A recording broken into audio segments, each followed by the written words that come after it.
Deiveson Figueiredo and Petr Yan is a crackerjack of a fight. And yes, I just said crackerjack. Today we're going to be discussing how I think the best path to victory for Deiveson Figueiredo is. We're going to be going through slides and looking at some annotated diagrams that will give you an idea of how I think he will approach this. Now look, this is a free preview for a full membership video. If you sign up to my YouTube membership or go to Substack and sign up there, you can get this full video cheap, $5 a month, super cheap. Now, a lot of people think Deiveson Figueiredo, this massive power puncher that made Joseph Benavidez scream as he woke up from unconsciousness, is the same Deiveson Figueiredo of that time, pre-Brandon Moreno. Deiveson Figueiredo is not that this more. He's a lot slower at bantamweight. He's more methodical. He's not looking for something big to hurt, even though he won't not hurt you. He's always looking for a knockdown when he punches, but he's not walking at people with his hands down quite like he was. Now, I'm going to shout out Alexander Volkara France on X. He said Figueiredo used some reactive single legs in his bantamweight fights. I'm not expecting successful takedowns versus Yan, but they will be threatening enough to give Yan more pause as he navigates Fig's counterpunching. And I said my whole video tonight is based around Figgy using takedowns against Yan. Go follow Alexander Volkara France on X. Great follow, great threads. So, why do I think Deiveson Figueiredo's takedowns are the key to this fight? Well, it's not exactly just the takedowns, okay? See, what we're looking at here is the fact that Deiveson Figueiredo's game has diametrically changed then from when he was at flyweight. A lot of this has to do with A, his age, he's 36 years old, and B, his rivalry with Brandon Moreno, who he just couldn't walk at. So, it's going to take wrestling for him to actually overcome what Petr Yan has to offer, which is crazy because Petr Yan's takedown defense is actually kind of good. So, what are we talking about here? Double leg takedown, first things first. We're going to be talking about the double leg and how he gets into takedown situations, how he likes the clinch, and what else we can glean from past performances from Petr Yan.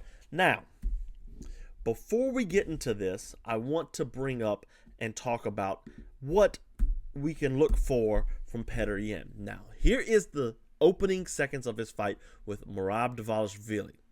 We know Merab went on to be champion, but look at this takedown. This is literally 10 seconds into the fight.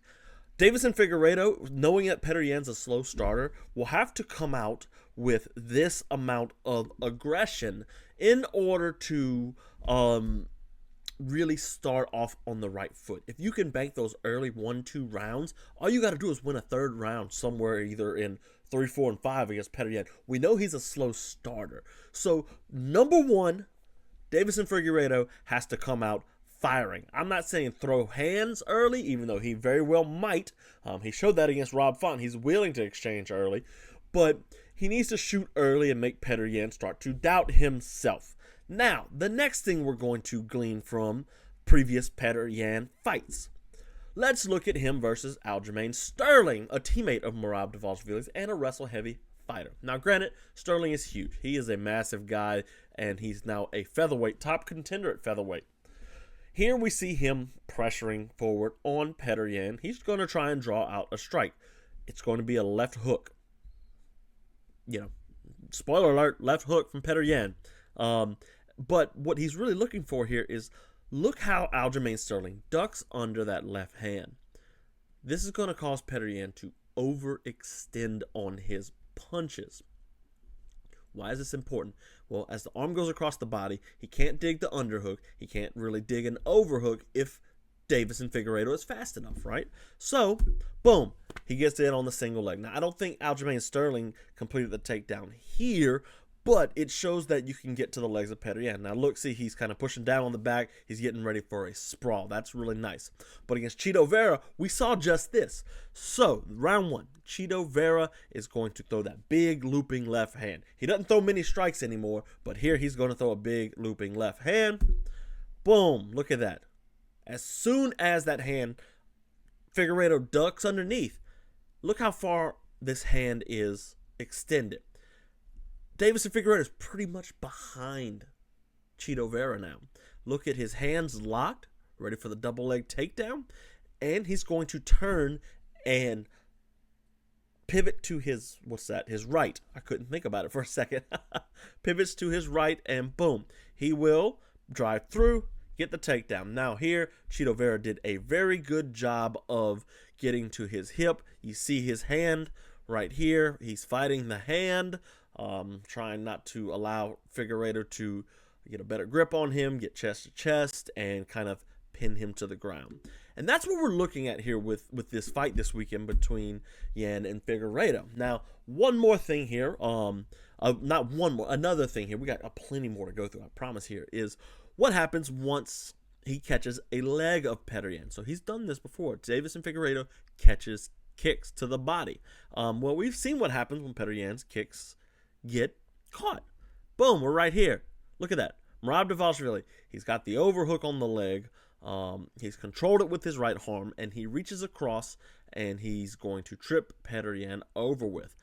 Oh, look, UFC 300. He has Cody Garbrandt's leg. Now, this is obviously different. He's got it controlled with both hands, but if he adjusts with just his right arm and gets his leg across, he can find those exact same takedowns as Merab Dvalishvili did.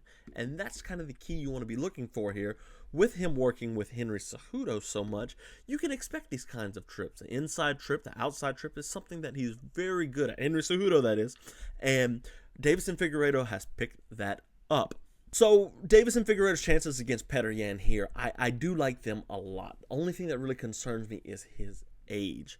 Okay, his power hasn't translated quite as much to 135 like you hope it would, but it's enough to be like, okay, he's still got it. He's still got it. He's still a very good fighter, and I want to see what he brings in the future. Now, let's continue here. Let's talk about a little bit of striking offense and attacks that he can do here and kind of weave in the wrestling here. And we'll go back to this Merab Dvalishvili fight. So let's go peek in at our slideshow again, guys. So here we see Merab Dvalishvili. This is round 2, and Merab has been smashing the lead leg of Petr Yan. Notice he's an orthodox here. So Merab smashes the lead leg. He's like, okay, Petr Yan's like, I got to get out of this. He's hitting my leg too much, and it's going to be compromised for later in the fight. Switches to southpaw. Notice now how close the legs are, toe-to-toe. So you've got your mirrored matchup here. This isn't your open stance matchup. They're toe-to-toe, which means Merab is much closer to the lead leg, and he can get in there and sneak a takedown.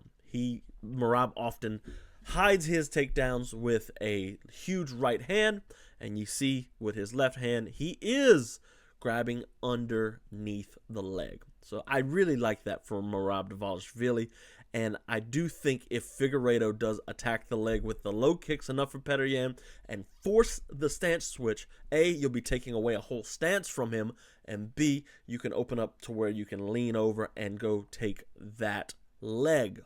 Now, if you're not and you're like, hey, I know everything I need to know here, fantastic, great. Check out Fight Finders. Boom, boom, right there. Episode 5 just dropped on Brandon Davis, where we go and talk about him in bare knuckle MMA and game bred MMA. What's not to love about it? You got to have it, baby. You've got to.